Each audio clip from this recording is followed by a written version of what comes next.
اگر کوئی مسلمان چاہے ہندو دھرم کو پراپرٹی اپنی دے سکتا تو بولے ہاں دے سکتا.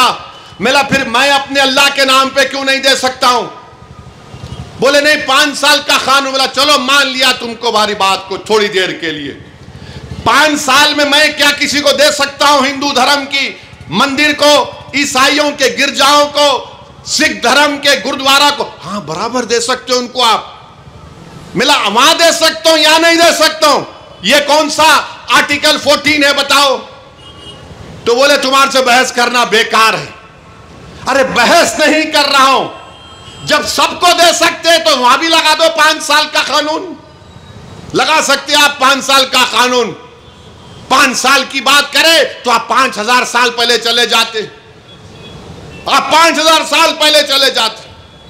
تو میرے عزیز دوستوں اور بزرگوں، یہ قانون میں یہ تمام نقص ہیں.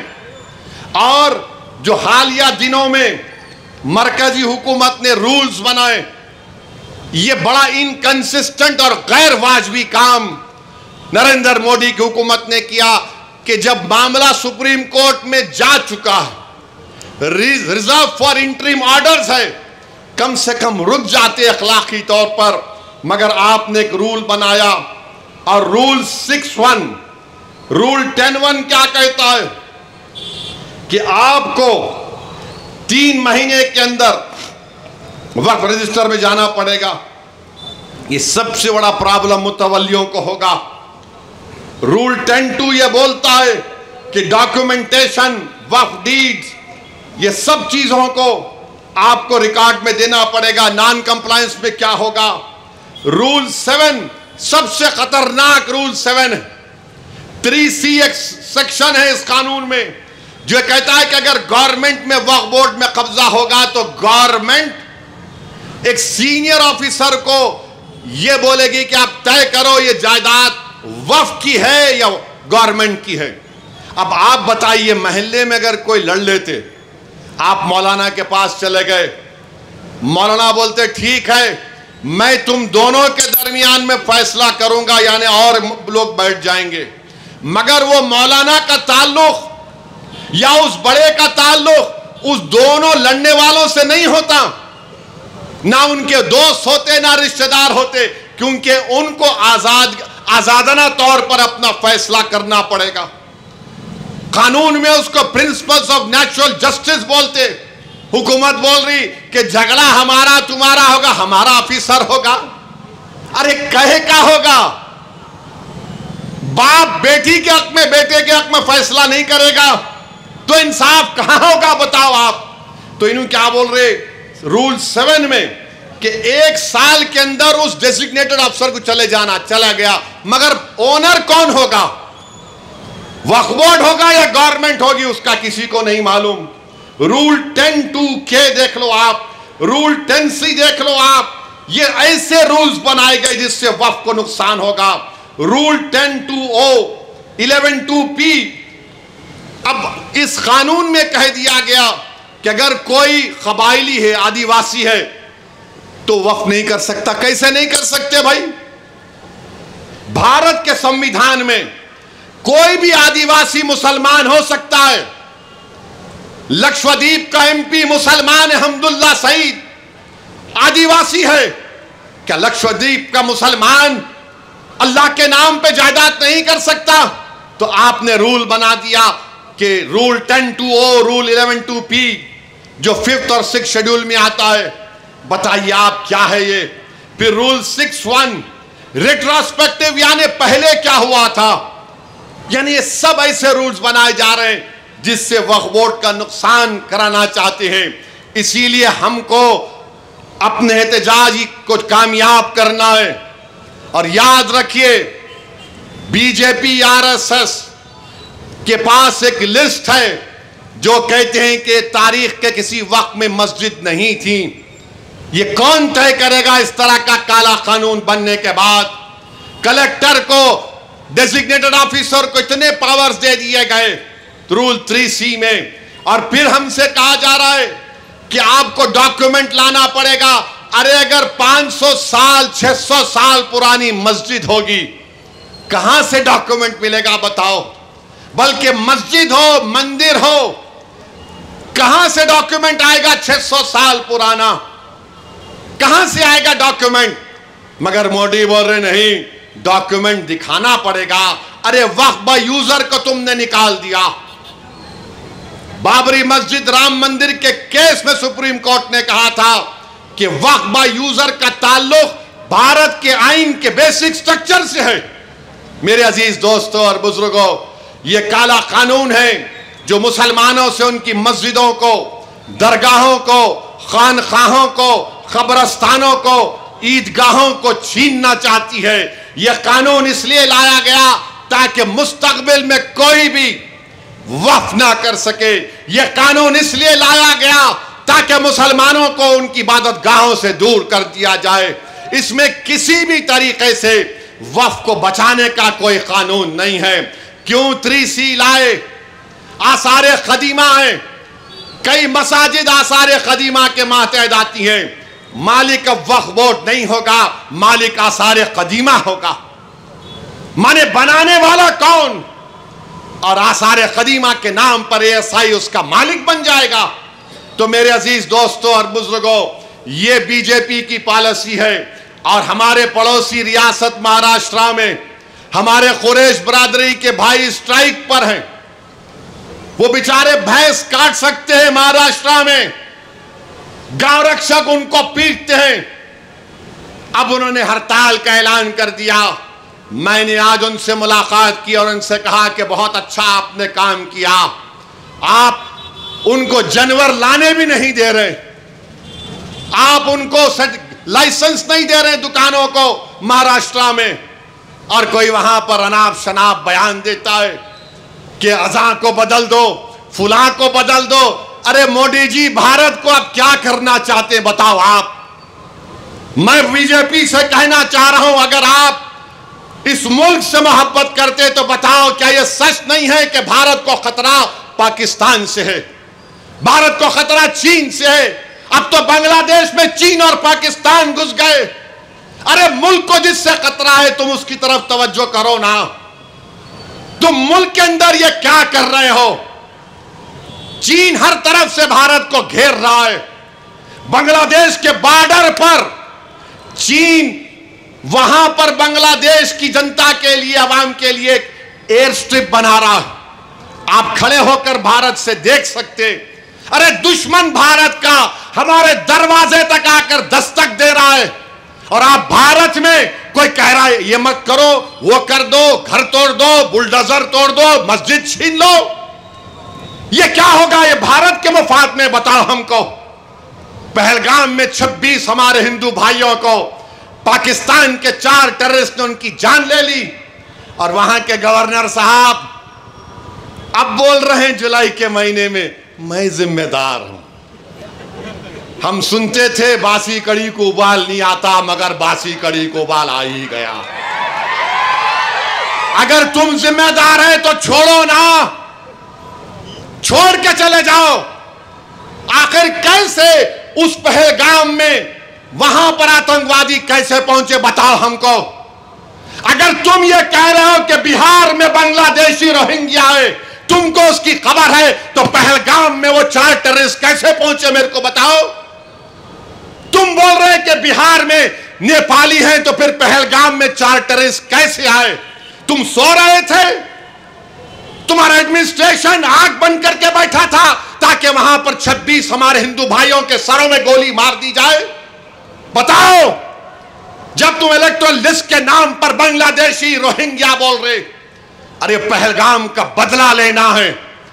آپریشن سندور کو جاری رکھو جب تک کہ وہ 4 ٹیررسٹ جو بھارت کے 26 لوگوں کو ان کا مذہب پوچھ کر گولی مارے، جب تک وہ پکڑے نہیں جاتے، جب تک وہ مارے نہیں جاتے، ہم تم کو سوال کرتے رہیں گے۔ پہلگام موڈی حکومت کی ایک سیکیورٹی لیبس کا ایک کامیاب آپ کے سامنے ایک ایگزامپل ہے۔ میرے عزیز دوستوں اور بزرگوں، ہم یہاں کی حکومت سے بھی کہنا چاہیں گے کہ آپ تعاون کریں غریبوں کو ان کا برتھ سرٹیفکیٹ بنانے کے لیے، ان کا پاسپورٹ کے پولیس ویریفیکیشن کو جلد سے جلد کرانے کے لیے۔ ہم بھی نہیں چاہتے کہ تلنگانہ میں ایسی حکومت آئے جو ہندو اور مسلمانوں میں نفرت کو بڑھاوا دے۔ ہم نہیں چاہتے کہ کوئی وہ طاقتیں یہاں پر مضبوط ہوں جو بلڈوزروں سے گھروں کو توڑنا چاہتے ہیں۔ ہم نے ہمیشہ دلوں کو جوڑنے والوں کا ساتھ دیا، دلوں کو توڑنے والوں کا ساتھ کبھی نہیں دیں گے۔ انشاءاللہ تعالی آل انڈیا مسلم پرسنل لا بورڈ کو اللہ ان کی کوششوں میں ان کو کامیاب اور کامران کرے گا۔ کیا آپ اس وقف قانون کے خلاف ہیں؟